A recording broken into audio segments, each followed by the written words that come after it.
Yes లింగం యాదవ్ గారు breaking news అందుతుంది. ఆ బ్రేకింగ్ న్యూస్ తర్వాత మళ్ళీ డిబేట్ కంటిన్యూ చేద్దాం. బీఆర్ఎస్ పార్టీ ఎమ్మెల్సీ కాల్వకుంట్ల కవిత గారికి అస్వస్థత ఏర్పడింది. ఆమెను తిహార్ జైలు నుండి హఠాహుటిగా ఎయిమ్స్కు తరలించారు. అక్కడ ఎయిమ్స్లో చికిత్స కొనసాగుతుంది. ఎస్, ఈ అంశంపై మరిన్ని వివరాలు అందించడానికి మా క్రైమ్ బ్యూరో చీఫ్ ఇన్నారెడ్డి గారు అందుబాటులో ఉన్నారు. ఇన్నారెడ్డి గారు, ఏంటి కవిత హెల్త్ అప్డేట్స్ ఏంటి? అయితే ప్రస్తుతం అయితే మాత్రం అంటే లిక్కర్ స్కామ్ లో గత 100 రోజులుగా ఆమె తిహార్ జైల్లో ఉంది.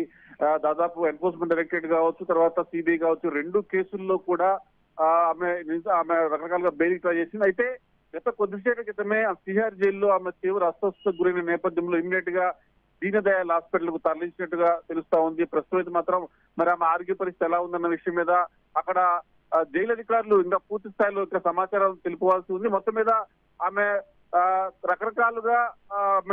రకరకాల ఇష్యూల్లో ఆమె బెయిల్ ట్రై చేసినప్పుడు కూడా ఎక్కడ కూడా ఆమె బెయిల్ రాని పరిస్థితి ఉంది. ప్రస్తుతం అయితే మాత్రం మరి ఆమె తీవ్ర టెన్షన్ గురవుతుంది. తర్వాత దాదాపుగా మనం గమనిస్తే ఈ ఢిల్లీ లిక్కర్ స్కామ్ లోనే దాదాపుగా 4 నెలలుగా అంటే మోస్ట్ ప్రాబ్లీ 100 రోజులుగా తిహార్ జైల్లో ఉంది. కాబట్టి ఆమె మరి ఆ మానసిక పరిస్థితి ఆందోళనకరంగా ఉన్న ఆందోళనకర నేపథ్యంలో అస్వస్థత గురైందా, తర్వాత ఆమె ప్రస్తుత కండిషన్ ఎలా ఉంది, ఎప్పుడైతే తిహార్ జైల్లో కాస్త ఇబ్బందికర పరిస్థితుల్లో ఆమె నీరసంగా పడిపోయిందని చెప్పి అంటున్నారు. మరి దాని మీద పూర్తి స్థాయిలో సమాచారం రావాల్సి ఉంది. ఇమీడియట్ గా మనకు దీన్ దయాళ్ హాస్పిటల్ తరలించిన తర్వాత ట్రీట్మెంట్ కొనసాగుతా ఉంది. మరి ఈ ఢిల్లీ లిక్కర్ స్కామ్ కు సంబంధించిన వ్యవహారంలో ఈమె చాలా కీలకమైన రోల్ పోషించింది. తర్వాత ఈమె విషయంలో ఇప్పటికే సిబిఐ తర్వాత ఎన్ఫోర్స్మెంట్ డైరెక్టరేట్ విచారణ చేస్తా ఉన్నాయి.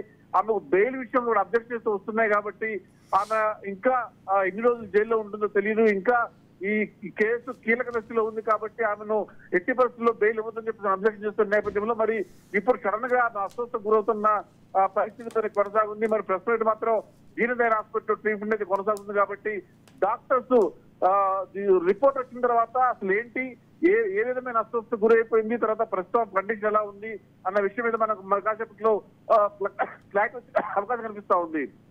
ఎస్, ఇన్నారెడ్డి గారు, అంటే పార్టీకి సంబంధించినటువంటి వర్గాలు కానివ్వండి, కేటీఆర్ కానీ హరీష్ రావు గారు ఈ వ్యవహారం మీద ఏమైనా స్పందించారా? అయితే ప్రస్తుతం అయితే మాత్రం మనకు వస్తున్న సమాచారం ప్రకారం ఆమె తిహార్ జైల్లో కాస్త ఇబ్బందికర పరిస్థితుల్లో అస్వస్థ గురైపోయింది. మామూలుగా అయితే ఏదన్నా ఇమ్మీడియట్ ఎమర్జెన్సీ ఉన్నప్పుడు ఇమ్మీడియట్ గా అక్కడ ఉన్న లోకల్ డాక్టర్స్ చెక్ చేస్తారు. కాకపోతే కొంత ఆరోగ్య పరిస్థితి బాగాలేదు కాబట్టి ఇమ్మీడియట్ గా తిహార్ జైలు నుంచి ఇక్కడ దీన్ దయాళ్ హాస్పిటల్ తరలించారని చెప్పిన సమాచారం అయితే మనకు కొంత ఉంది. మీరు ఇంకా పూర్తి స్థాయిలో క్లారిటీ రావాల్సింది. ఇంకా పార్టీ తరఫు నుంచి రావచ్చు. తర్వాత దీంట్లో ఇంకా అంటే ఈ కేసీఆర్ గాని, తర్వాత కేటీఆర్ గాని, తర్వాత వీళ్ళెవరు కూడా ఇంతవరకు స్పందించలేదు.